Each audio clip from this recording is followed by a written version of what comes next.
Hello everyone, my name is Break, and today I bring to you my Season 2.5 tier list. Some context before we get started. I've been Eternity twice, and am currently Celestial and climbing this season. This is entirely based on my solo queue experience, and I'm a strategist main, although I comfortably flex to Vanguard as well. I'm going to go from worst to best, and every character is ordered where I feel they fit within each tier. I'm considering every aspect of characters, including their team-ups and how they compare to others within their role. Alright, without wasting any further time, let's hop right into it. Starting out with F tier, these characters are the bottom of the cast currently and are all pretty underwhelming to play. You may see an occasional carry, but odds are if the person just swapped to a different character, they would probably carry even harder. To start things off, the current worst character in Marvel Rivals, in my opinion, is our first duelist, Mr. Fantastic. Anything but Mr. Fantastic fantastically fails at exceeding in any way. In an attempt to blend Vanguard and Duelist, ultimately NetEase delivers a character that cannot do anything well. Like Iron Fist, but in the front line, he's very durable but accomplishes very little while he's there. His kit is admittedly very unique and interesting, but beyond that, he feels too slow and is reminiscent to me of launch Scarlet Witch in terms of impact. Next up, if you're seriously playing this character,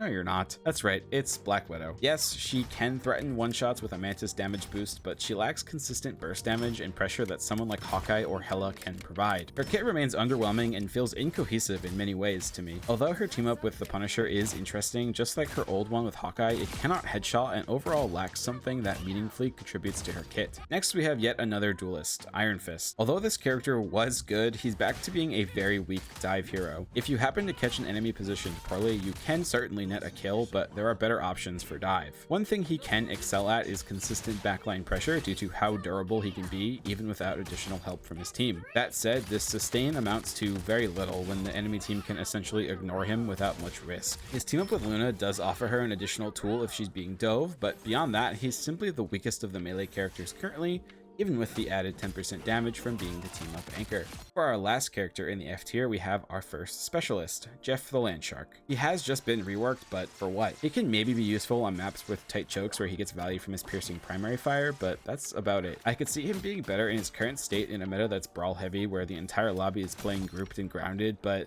with the current prevalence of flyers, trying to fit Jeff onto a team is awkward even with the ridiculous 3 team-ups he has. Speaking of, the primary thing saving Jeff currently is his team up with Storm, although even that is countered by teams paying attention and managing their resources. That said, one of the main advantages of having a Storm on your team is that your Jeff will actually get value from his ultimate, and if you use the team up button to trigger it, you have significantly less downtime than if Jeff were to just ult normally. Oh, and speaking of, his anchor bonus is a big ol' coming soon. Also, personally, Jeff is my least favorite character to have on my team, and if I have another Jeffrey on my team, I'm gonna crash out. I swear to Moving on, D tier. Characters in this tier are typically worse than others in their role, are incredibly niche, or can be countered easily. For our first D tier character, we have our first Vanguard, Venom. In a coordinated dive, Venom can be good, but the removal of the team up with Spider-Man really hurts him in my opinion. Combined with the pressure of anti-dive tools and characters like Emma, Venom really comes up short and feels very disappointing. He's okay, but overall he's a shadow of his former self. And not to talk about Jeff again, but what the hell is going on with his Jeff team up description? Dangerous, wild, and thrilling all at once, Jeff and Venom were perfectly in sync, their thoughts intertwining in a way Jeff had never experienced. This is what the Spider-Man and Peni team up died for, by the way. Speaking of, our friendly neighborhood Spider-Man is up next. He showed a bit of promise the first day or so of the season in my games, able to effectively take out Ultron players still learning their kits, but he's quickly fallen off in my opinion as the meta takes shape, with the lack of the Venom team up severely hurting his ability to cleanly finish targets. At this point, I think Spider-Man players just like the cheesy tech he offers with environmentals. Yes, his mobility is insane, but the amount of work you put into getting picks with Spider-Man is hardly worth it. Next is Moon Knight. Moon Knight is one of the many characters that struggle this season due to the increase of flyers, which is a theme we'll see contribute to a lot of later placements as well. That said, he can of course output incredible damage against very specific team comps, mainly when they include Loki, who offer additional valid targets for his onks to bounce off of. This makes him a pretty niche pick, especially because his ultimate has received nerfs in the form of the added damage fall off from the April 11th patch at the start of Season 2. Bringing a bit more heat than the previous member of the Fantastic Four, we have the Human Torch next. Torch got some admittedly much needed nerfs to his kit, but now he seems to burn out more often than not in many of my games. Outside of the occasional dedicated Lord Human Torch, there are definitely better flyers currently who offer more potent options. Those, of course, course being Storm with a stronger ultimate and Iron Man with more consistent damage, both direct and oddly splash. Similar to Moon Knight, he has his niche, that being primarily useful on Central Park, but I don't see much reason to pick him over other flyers, unfortunately. Moving on, we have Black Panther. With a semi-aware backline, you can essentially ignore most Black Panther players. While he can be hard to hit, players have gotten so much better at dealing with dive after it was recently strong. So as it's gotten weaker this season, but player knowledge remains, it takes more than what Black Panther has to make a lasting impact on a match. While his resets can do damage if he's not dealt with, his base kit is hardly a threat, and his mediocre ultimate does little, especially compared to stronger dive characters. And for our last D tier, we have Hawkeye. Gaining a new goofy team up, Hawkeye can now freeze enemies through walls. Yay, this is exactly what everyone was asking for, right?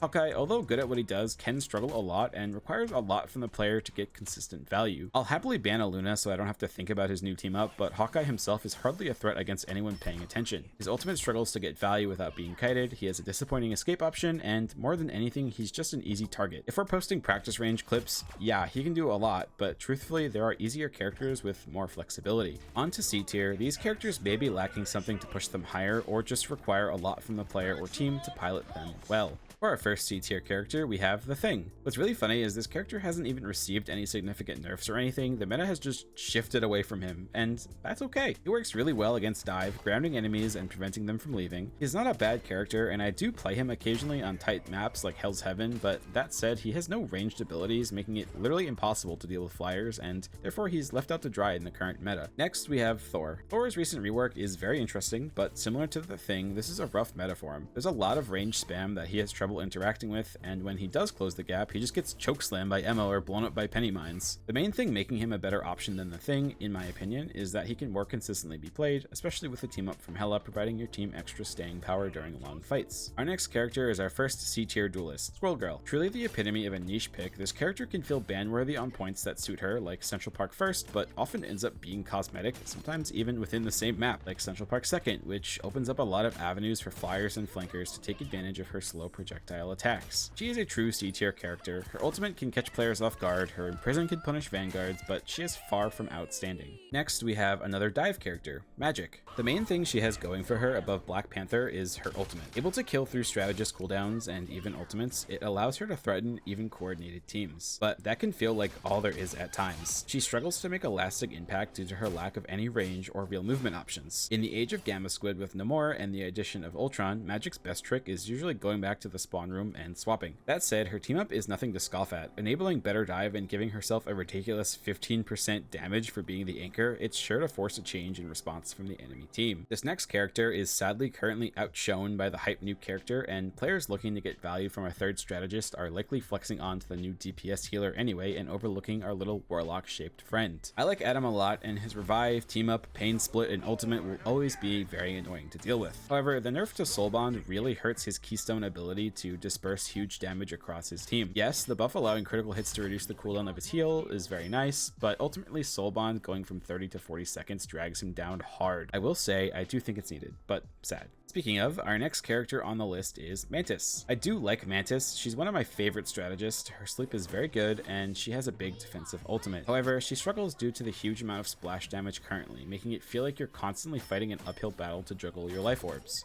I called this juggle fun in my previous tier list video, but now in many ways, she just feels like a worse version of Luna Snow, which is still a decent character, but lacks that extra consistency to make her stronger. For example, while Snowflake acts as a set it and forget it, constantly re-upping your life orbs on your DPS can be tedious and adds to your mental load.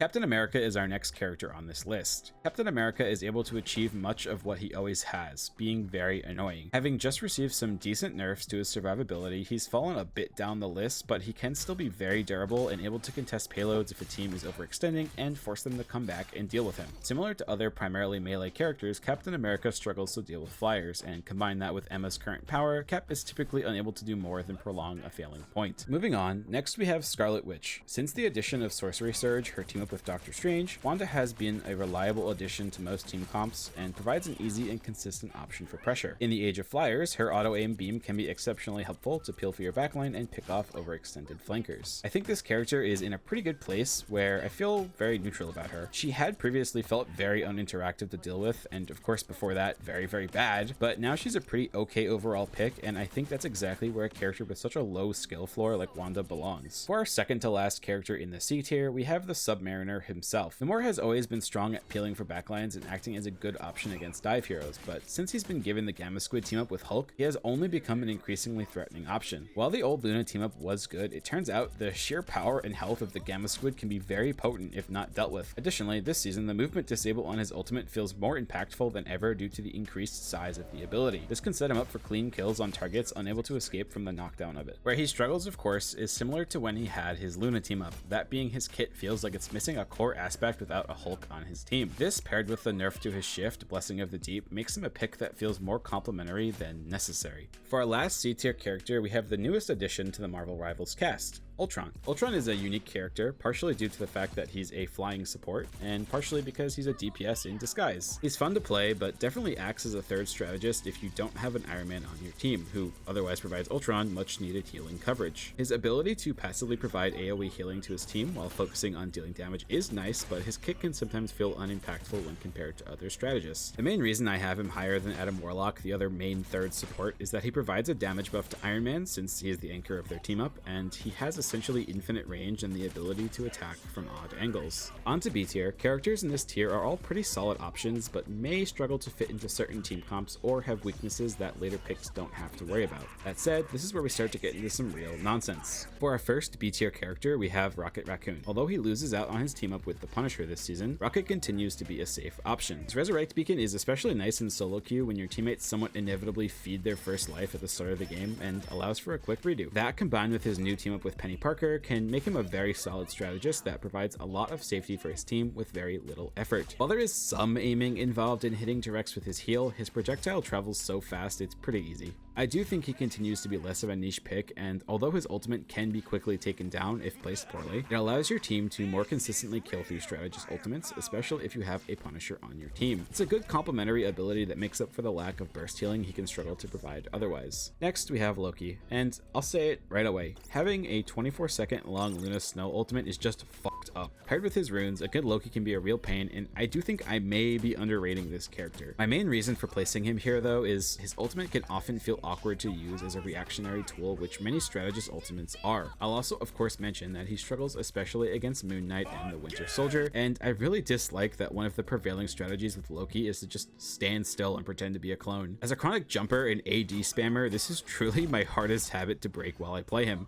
So yeah, it's more of a skill issue than a character thing, but it's my tier list, so Loki goes here. Now we have our first duelist of B tier, the Winter Soldier. Bucky is an overall good duelist with consistent damage and an ultimate that can clean up whole teams if not dealt with. His ability to reposition and slow targets can threaten enemy front lines or easily secure picks on vulnerable squishies. Bucky can definitely carry teams and force reactionary swaps, which is especially handy in removing the previously mentioned double Luna Snow ultimate combo. Speaking of threatening ultimates, we have to mention the next character, Star-Lord. Star-Lord's ultimate will force you to counter it, or you'll just lose the fight. It is incredibly strong, and the trade-off of it being more expensive in exchange for additional range only contributes to the threat of it. This paired with his secondary fire, Stellar Shift, giving him a 0.37 second iframe with multiple charges on a short cooldown makes him, in short, strong. Additionally, his AoE damage ability allows him to easily clean up kills or apply significant pressure to backlines. Star-Lord has a lot going for him, and that's not even mentioning his team up, which allows him to further play aggressive. I've seen a bit of decline of Star-Lord players, but his character continues to be a menace. Now we have a character that has fallen off quite a bit in the most recent patch, Groot. My placement for Groot stems from quite a few things. Firstly, the addition of Emma gaining charge off his walls is just brutal. This allows her to continue having uptime on her charge even when there are no enemies nearby. Of course, Wolverine is also a huge counter. Combined with the increase of flyers, and Groot often finds himself struggling to get value from his walls despite his primary fire having pretty respectable range. However, if he can find that value, it's usually pretty significant. His ultimate is as strong as ever, and he is quite durable if left unchecked. On the topic of Groot killers, we have, well, Wolverine. The ultimate tank shredder, Wolverine is great at what he does. He forces extra cooldowns from enemy supports, can get random environmental kills, he has a great ultimate ability, and his passive allows him to play extra aggressive when it's available. There's not much to say about Wolverine other than he's a consistently threatening pick, and with the Thing being pretty niche and Penny being picked more, he only continues to see value. Next is actually Peni Parker. Although she loses her old team up, she gains a new one that fits her kit so much more naturally and makes her quite a menace. Penny can anchor on a point and set up her nest, and, well, you just have to deal with it. She has infinite ammo, her secondary fire cancels ultimates, and she can net random kills from mines left behind. Peni is durable and functions as a frontline tool that needs to be dealt with if you ever want to approach the point without exploding. Her nest can be placed in a way that makes it very difficult to counterplay at times without overextending, and although she's not great on every point in the game, she's certainly flexible enough to be a nuisance. Our second to last B tier character is one of the characters I've seen banned most often this season, Storm. I do think people are overreacting to Storm, which, to be honest with you, I quit Marvel Rivals for a bit at the start of season 1 because of this character, so I totally get it. Her passive buffs to allies are nice, applying additional pressure or allowing coordinated teams to kite threats more effectively.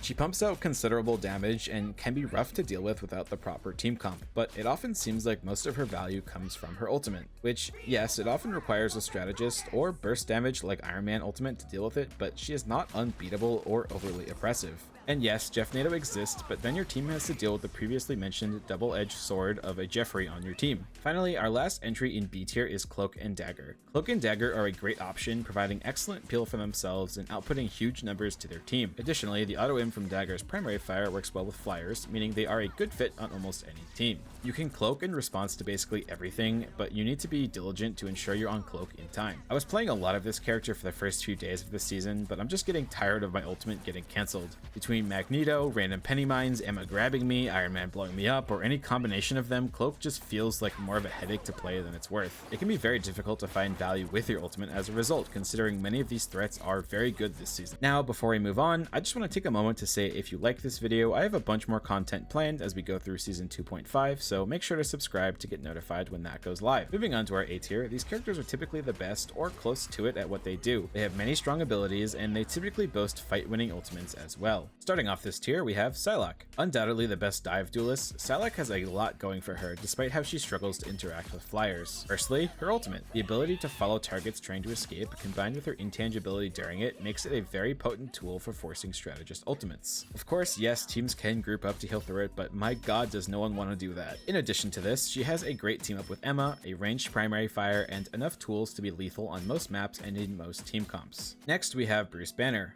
Hulk continues to be very strong. He's hard to kill, he has incredible movement, can knock flyers out of the sky, times out targets, and can apply a shield to multiple allies if they're near. As I mentioned before with Namor, Gamma Squid is a great team up. We also can't forget the occasional value from his other team up with Wolverine. It does hurt him a little bit that they removed Iron Man from his team up, but man was it necessary. Bruce is probably the Vanguard I dislike playing against the most. He does everything that I think your average Venom player thinks that they do. He makes space, then he makes some more, then some more, and then he refills his health with his ultimate and then just keeps going if he's not dealt with. Continuing the trend of characters who have historically been good, we have Hela. She's come down from her throne a bit as people have gotten better at positioning, but I do still see Hela banned quite a bit, and reasonably so. She can get picks with her primary fire, and her ultimate requires immediate attention or it wins. She pairs well with Loki, of course, and if you do have a Thor, it can undo a mistake from him and potentially keep your team in the fight long enough to stabilize. I'm not really sure why they keep buffing this character, but they sure do. And what more is there to say about Hela? We all know she's strong. Surprisingly though is our next character, the Punisher. I expected this character to fall off, having his nasty team up with Rocket replaced by a mediocre one with Black Widow,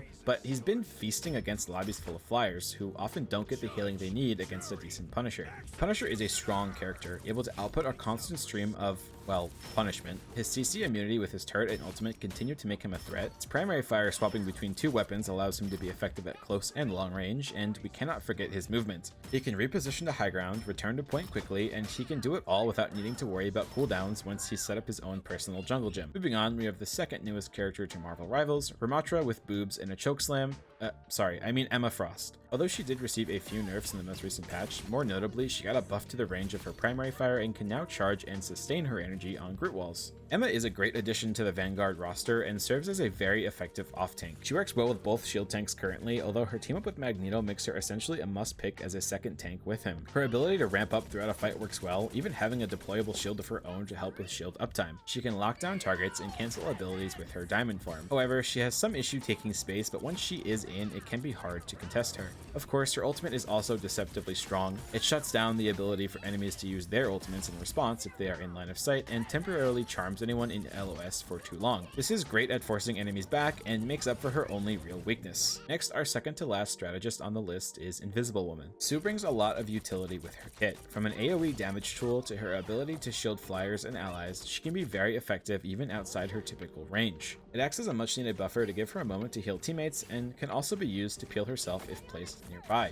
Her ability to both pull enemies in and push them away as needed makes her flexible. She has a decent escape tool, and of course she has a very strong ultimate. It can be hard to deal with even with the best anti-strategist tools due to her ability to go invisible. For our final vanguard of A tier, we have Doctor Strange. He has good damage, a very good shield, decent movement, a strong ultimate, he's not hard to grasp, and of course he has his signature portal. With all of these tools, he is a very well-rounded character that will always see use, and this most recent change finally returns him to being satisfying to play once again. Now for our final strategist and last A tier character, we have good old Luna Snow. This character is ridiculous. She has damage, the ability to snowflake an ally and indirectly heal them, 2 passives, not including her team up, hard CC, piercing, and arguably the strongest ultimate in the game that also provides shielding, making it hard to kill her during it. I've said it before and I'll say it again, I hate this character, she's the opposite of fun, I refuse to put her higher out of spite. And that brings us to our final tier, S tier. These last 2 characters are just in a tier of their own. They are meta defining and feel like must picks if they are not banned. So without further ado, let's finish this off. Firstly, we have Iron Man. In a world of flyers, one stands above them all, defining the meta around him.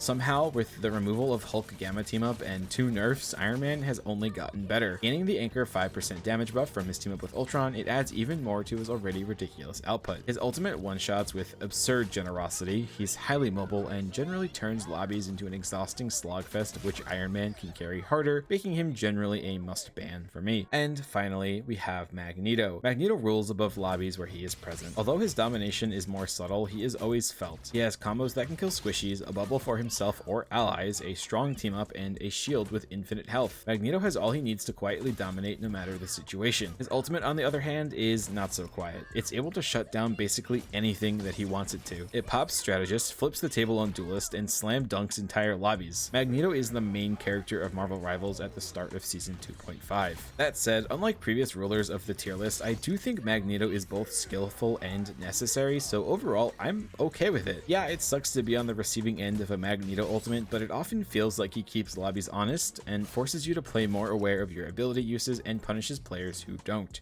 All that said, I think Marvel Rivals is in a pretty good spot right now. There are lots of characters who feel interesting in their respective niches, which makes for a dynamic game where switching feels impactful but not dominant. Yes, there is certainly a meta, but that's the great thing about bans. Let me know what you think about how under or overrated I placed your main, and I hope to see you in the next video.